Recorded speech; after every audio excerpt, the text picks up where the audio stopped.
Welcome to this week's CE Pro podcast. I'm Executive Editor Arlen Schweiger. You probably know Kim Lancaster as the owner of influential PR firm Castor Communications, whose wide-ranging roster of clients recently added Crestron. But we like going behind the scenes a little bit of some of the personalities that make up the custom electronics industry.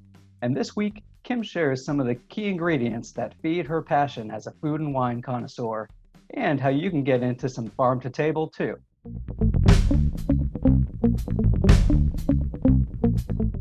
Kim Lancaster, founder of veteran PR firm Castor Communications. Thanks for joining me and senior editor Bob Archer on the CE Pro podcast. Hi, Bob. Hi, Arlen. How are you guys? I'm doing well. So, Kim, you've been a fixture in the custom electronics industry for a long time now. But one of the things that we wanted to do on this week's podcast is, talk to you a bit about one of your other passions, which is, you've become a bit of a foodie. I know people know you for that. And, you've said that you weren't that way back when you started in the industry. So maybe we could just start off by telling us if there was a dinner or a restaurant or something like that that kind of changed your outlook with food and going out to restaurants. Sure. The funny part of my life is I grew up in a pretty blue collar home. So it was a big deal if we went to like Ponderosa, once every 4 or 5 months and went to the buffet. It was just sort of not something that we did as in my whole life growing up. So it really wasn't an experience that I was exposed to until I was a young adult, basically. And when you go into PR, you quickly find yourself in travel and on the road, and lots of entertaining clients and things like that, right? Lots of entertaining clients, lots of entertaining media. And so my very first, oh my God moment was actually a dinner with Michael Fremer, who was writing for Stereophile magazine at the time. And he was a client of the agency I worked with. We did PR for Stereophile and the Stereophile show, which I think was called the Hi-Fi show at the time. It was in the 90s. And Michael was, he was a big wine guy and food guy. And so he picked this restaurant, and I just was so overwhelmed with everything that was happening. And at that time in my life, I would probably have described myself as not adventurous in eater either. It was like, oh, chicken parmesan, or, oh, steak and a potato kind of a thing. So Michael had kind of ordered the whole thing up, the wine, and every bite of food. I was like, wow, this is crazy. I've never had anything like this. And I was probably, maybe 25 at the time, 24, 25. So we're talking about 25 years ago, essentially, for me. And it started a moment that started an adventure in food. The first time I had sushi, I was with Brent Butterworth.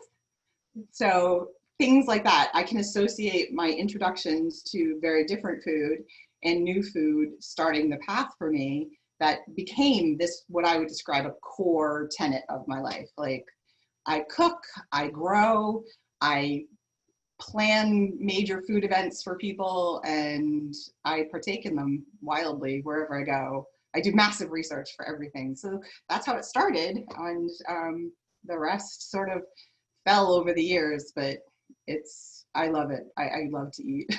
Although I couldn't be a food blogger because I would be enormous. It would never work. I couldn't do it. I love everything too. That's the other problem is I very rarely have I met a meal I don't love. Lots of exercise time. Kim, you alluded to this in responding to Arlen's question, but over the years, how has your dedication to the hobby of being a foodie grown to influence not only your PR dinners and client meetings, but also the family dinners at home, which right now are probably the highest priority in the Lancaster household? Yeah, seriously. So it was sort of funny. As I got into it, it allowed me very often as the PR person to pick the restaurants. And so in addition to always being a guest at what were some pretty phenomenal dinners over the years, I started to get the hang of how to size a restaurant for what it could do and appeal to all the people that would be there, kind of understanding the different palates and what people liked, and now it's much more complicated on the work side for the record, because everybody's got allergies, and I've got my vegans, and I've got my vegetarians, and I've got my pescatarians, and I have my dairy free and my gluten free. Mother of Lord, I literally have a list of all of our press people and who eats what. So I look at that when we're going into towns. But what started to happen for Castor was we started to get our own little reputation for having these phenomenal press dinners. And it became kind of cool because it was like, oh, I think Sandy Gross probably was the only person who had as good a reputation for having amazing press dinner, or amazing, press dinners and food dinner experiences is what I have kind of become known for. So by eating that way, and the press would always kind of come, and it would be very fun to be like, oh, each can only send 2 people, so only 2 of us get to come this year, or things like that. So it became its own part of my brand and our brand, which was sort of fun. But it's not pretend either, right? So at home, I grow almost a 550 square foot garden, which is kind of insane for a person. Like, we make so much food, the whole team jokes that, I keep them in a full-time CSA for the summer. Pete said if things come any worse with the pandemic and lack of things, at least he knows he will have zucchini.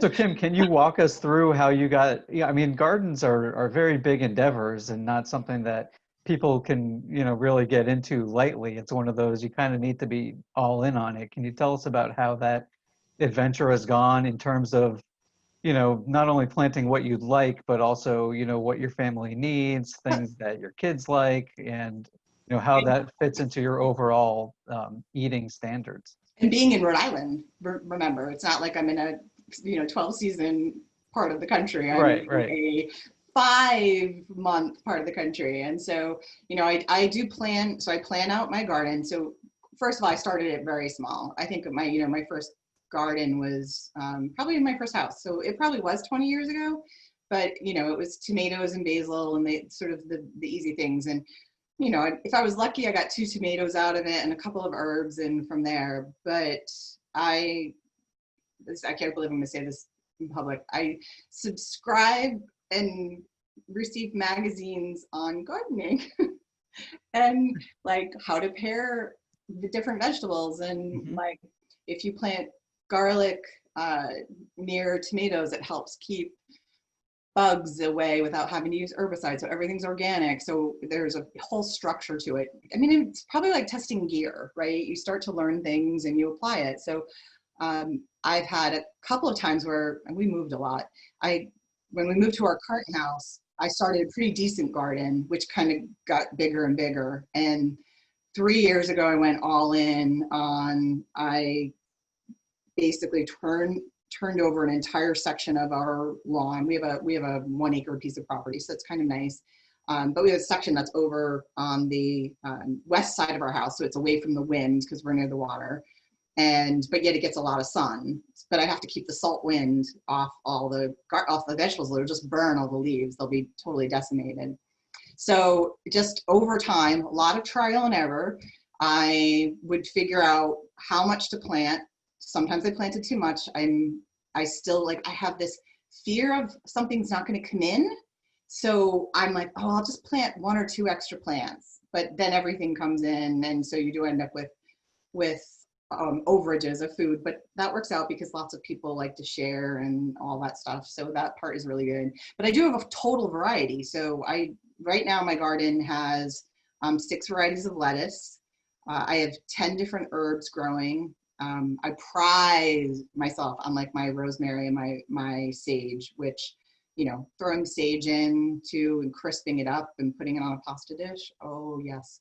Toast up some pine nuts, a little bit of ghee, some fresh salt. Oh, unbelievable stuff.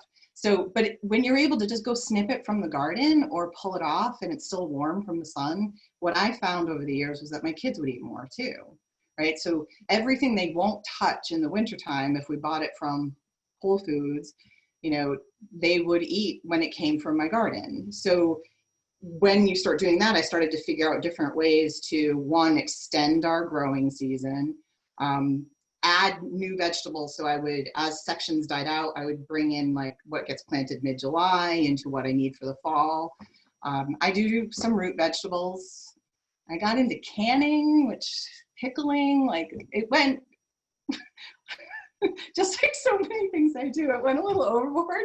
So some things had to get pulled back because Joe was like, what are you going to be a farmer? And I mean, given the choice, yes. I mean, my goal is chickens, goats, 25 acres in Vermont. Yeah, that's my retirement plan, but. There you go, right next to Stowe, so you can go skiing too, right? Exactly. I mean, and the property is so much less expensive than Rhode Island, so I could buy all that acreage and it would be wonderful, but he's not on board with this idea yet. So in the meantime, I do all this, and then I cook from our garden. So I tend to meal plan, so I plan out what I do. I mimic meals that I've had in restaurants, which has become kind of fun, of trying to, like, how to put meals together.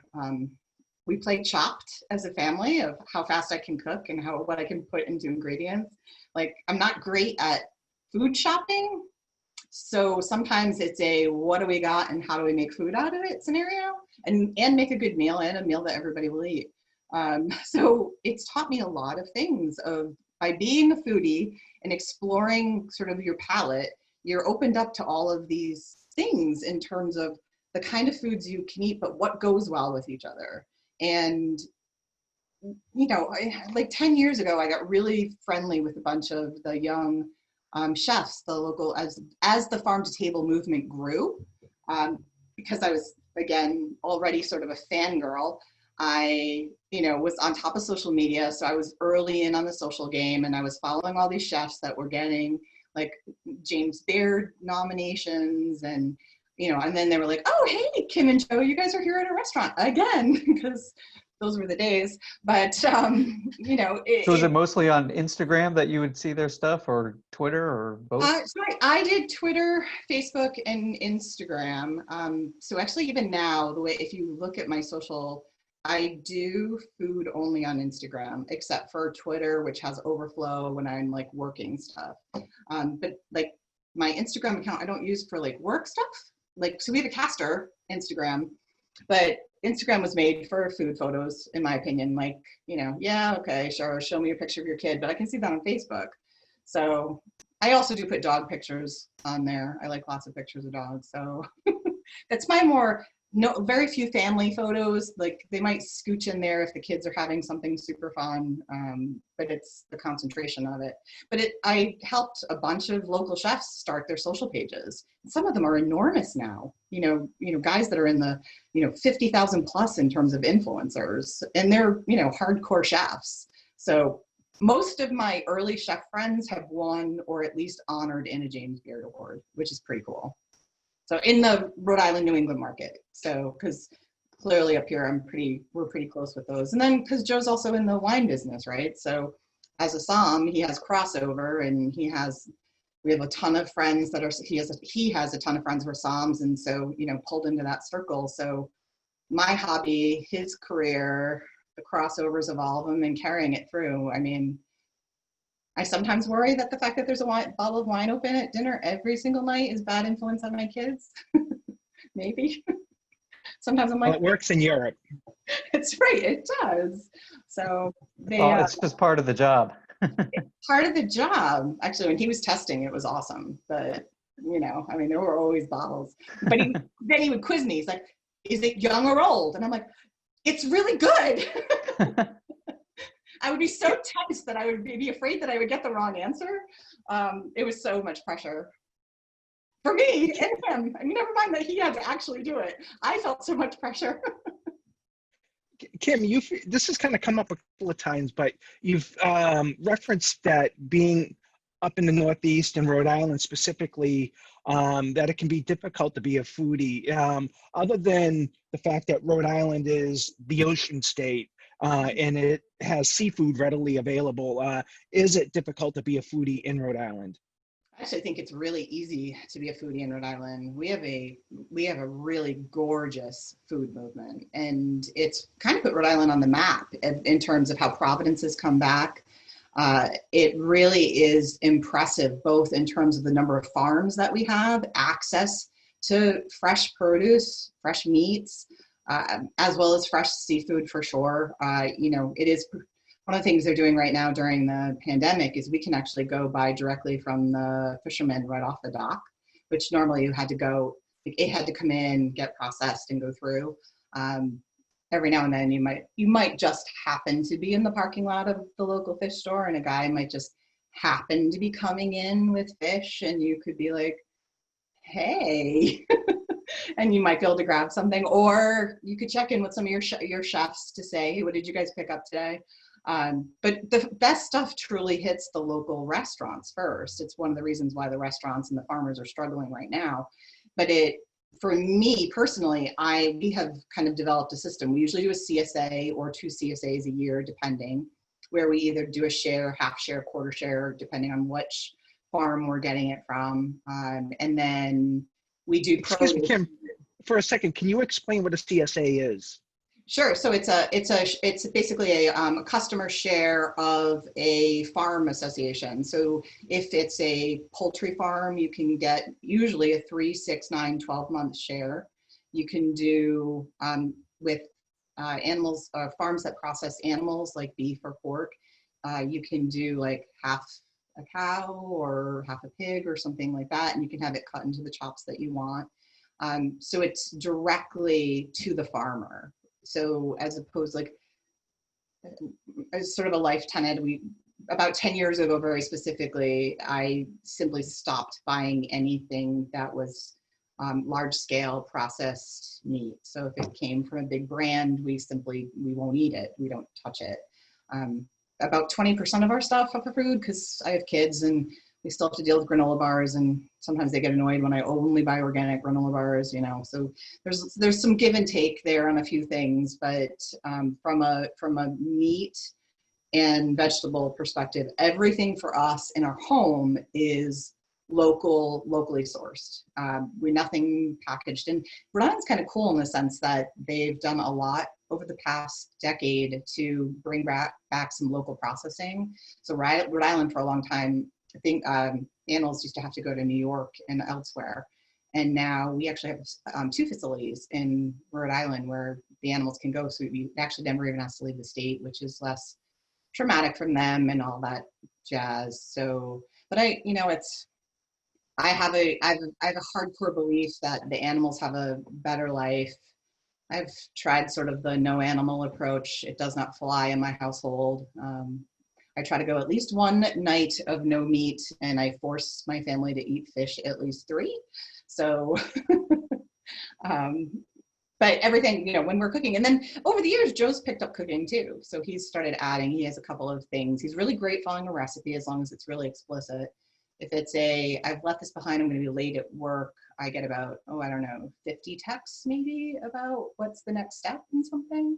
So I've, gotten pretty good at everything in terms of how to put a meal together and, where to get it from. Even when things went kind of sideways here early in the lockdown, it was actually really easy still to walk up to the farms and get supplies. The farms were doing really, they had a lot of stuff, especially once they couldn't get stuff into the restaurants. So that sort of mindset of the way we're eating translates to everything tastes better, truly. There's a clear quality difference between if I go to my mom's to eat, oh my God, please don't let this go out on the internet too far, versus if I cook.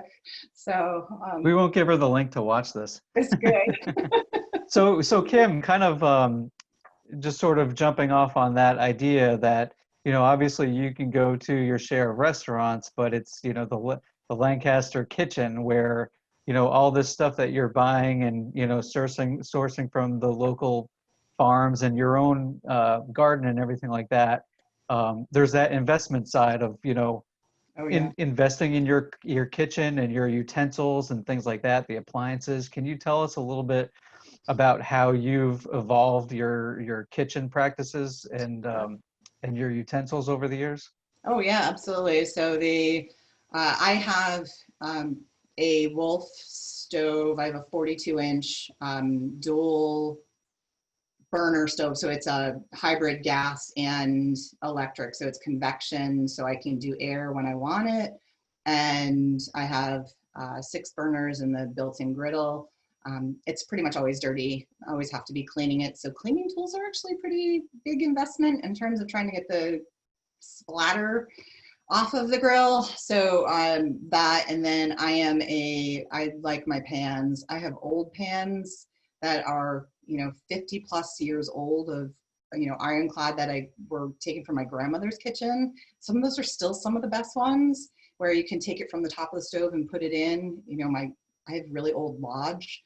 I have this, actually, I think they're posted on Instagram on the Easter holiday, and there's a recipe that's kind of come down through the years they're called cinnamon sticks, and you bake dough, you roll it out with cinnamon, sugar, butter, and you cook it. But the key to it is this pan.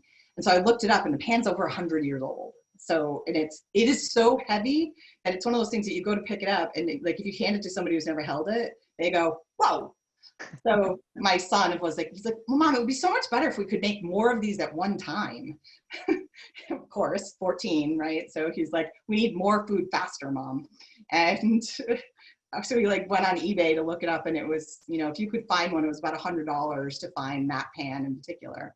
I love the Creuset, the French, dishes of the heavy iron pans with the coatings and the colors. I love the colors. And so I have a big spend there, a lot of all-clads. My knife collection is a combination of old to new. We have a great guy here in Wakefield, though, who you can drop off all your knives to, and for $20 you get them all back and they're sharp like brand new. So that's amazing. Also, his, I don't even know what you call it, space that you walk through is just laden with things that are really sharp hanging all around you. So it's kind of an experience. Kind of like that scene in Twister where they're locked in the. But also dishwashers. We're a dual dishwasher household. So when I did the kitchen in this house, I'm like, now when you cook as much and entertain and we have people there, the dual dishwasher, that's a big deal. And then last year I got my first outdoor kitchen. We did that. That was a project that we had been working on for 3 years, and we finished it last year. So I have a massive, I think it's like 48 inches grill outside with side burners. So in the summer, I don't have to get my kitchen dirty. I can do it all outside. And then I just make the kids wash everything off with the hose and let the dog wash the plates. Boom, we're done. Kim, we do have to ask, since we do have you, and you're a respected PR pro in our industry, what are some of the things that integrators can do to better market and publicize their businesses without spending a lot of money these days? Oh, they should be doing social. I mean, there's stuff that they can do for themselves all the time. It's, I think one of the things that we all learned as anything gets tough or people are locked down is they're always online, right? I look at my phone and I look at how much time I'm on my phone now versus maybe how much I was 2 months ago, or even when I was traveling for business. And I can see myself doing it. I'm watching more kitchen cooking videos and things like that. So I'm turning to things that interest me. So people who are thinking about renovations, or thinking about, maybe they're thinking about adding smart lighting or distributed audio, or maybe they're thinking about summertime and what they're going to do for entertainment out in the backyard. These are stories that dealers right now can be posting as, how they do it, stories from their projects. I mean, we, over the years, have taught classes at Csa, but we've always said, hey guys, do your case studies, right? Whether you're going to put it on your website, it's always content that you can use in your social, on your site, in your different portfolio pieces. It's pieces you can send to potential customers. These are things you can put out anytime, but I know they all say, I don't have the time, right? They don't have the time to do it. They have the time probably right now, maybe a little more than they usually do. So it's a great way to do it. But it's, we've said one of the big tips for all dealers is have a clause in your contract right from the start with your customer that says what you'll give them for privacy, if you can get photos, and if you can talk about the project that they do within the house.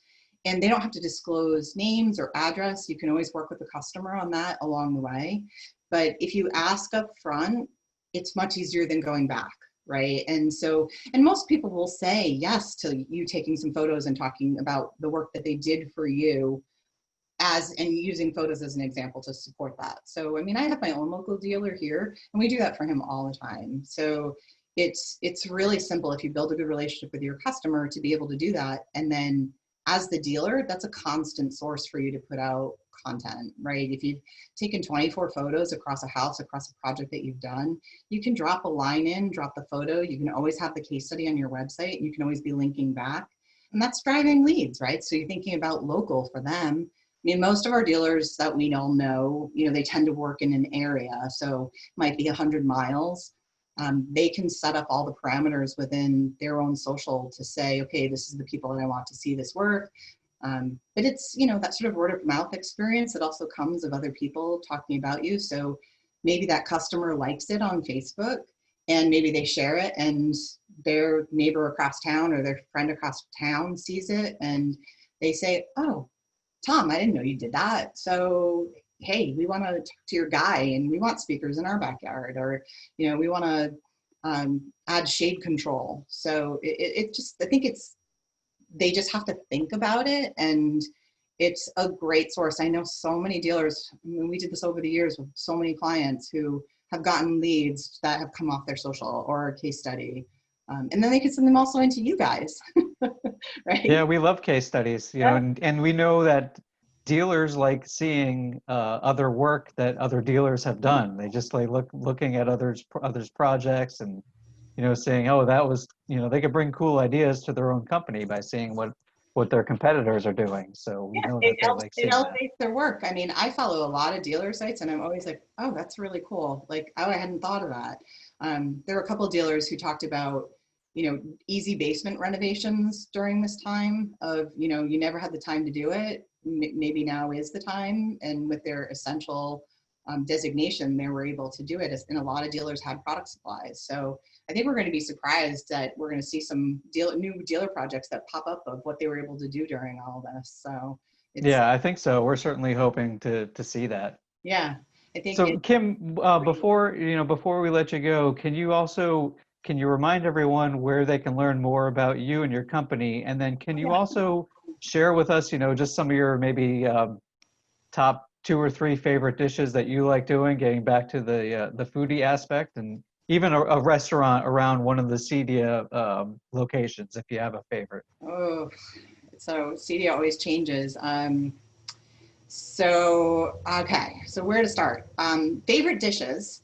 So favorite dishes for me right now, because I always kind of go with what's in season. So striper's coming in hot, right? Local striper. So, you know, take striper and you pan sear it with some shallots, some ghee, lemon, get that bottom crisp, but make sure it's nice and moist on top.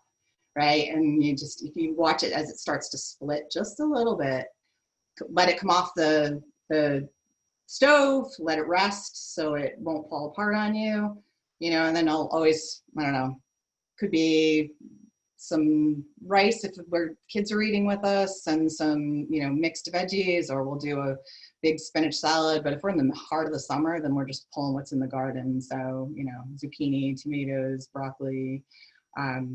One of my go-tos all winter long, and kids love it, is local chicken legs and thighs in the cast iron in the oven, also cooked with garlic, shallots, carrots, strong citrus like lemon or orange, and lots of salt and pepper. And it just throw it in the oven, and it'll do all the work for you. You know, add your herbs on top, whatever you prefer, sage, thyme, could be rosemary, and everybody eats it. You know, throw it over mashed potatoes, but also it was super little work, right? So I'm always kind of balancing the food that tastes really, really good with how much time to prep it, and then how much to clean up. I hate cleanup. Cleanup is the bane of. That's why chefs are chefs. They don't want to have to clean up, right? So in terms of restaurants, you know, it's funny. Every year I look and see what's new. So just because there's good restaurants in where Csa is, doesn't mean I'm always going back to them. So I am hard pressed right now to remember what was in Denver. But around here in Rhode Island, if you want to do some visiting and come see us, my favorite restaurant in Newport right now is called TSK, 18th Street Kitchen. They're also doing takeout, which is super fun. But they do, usually every night when they're open, they'll do cuts. So they'll have prime cuts from a local farm, and they'll do those as well as the fish, whatever fish they got in that day. So it will change, you know, might be line caught point to swordfish, or it could be a local halibut. So you just don't know what it's going to be. And, you know, they'll do all the fixing. So that is great in Newport. Up in Providence, oh, that one's tougher because there's truly so many. There's Toulouse Tacos, if you just want to have like great tacos or burritos, true street food. The founder's from El Paso, so super authentic, really amazing food. Nick's on Broadway for just all around great dinner, just never a bad experience. So those are ones that, like, if you come to visit me, those are good places to go eat if you're gonna hit off my list. Where you can find me. So you can always find me at castercom.com. Around here, it's usually first name at castercom.com or first initial last name at castercom.com. And I'm on all the socials. So usually Kimberly Lancaster or Kimberly D. Lancaster in the business setting, but I'm known as Newscaster on Twitter because I was way early in the game and I thought I was being so clever, but then you can't get verified when you use a nickname. So that bit me in the butt, but oh well. I wouldn't give up Newscaster. Come on, how do you get that? So I've even tried to make my explanation of why it's such a great handle, but anyway. All right. Well, thank Kimberly Lancaster from Castor Communications. Again, thank you so much for your time and your insights about both the PR and the food world. Thanks, guys.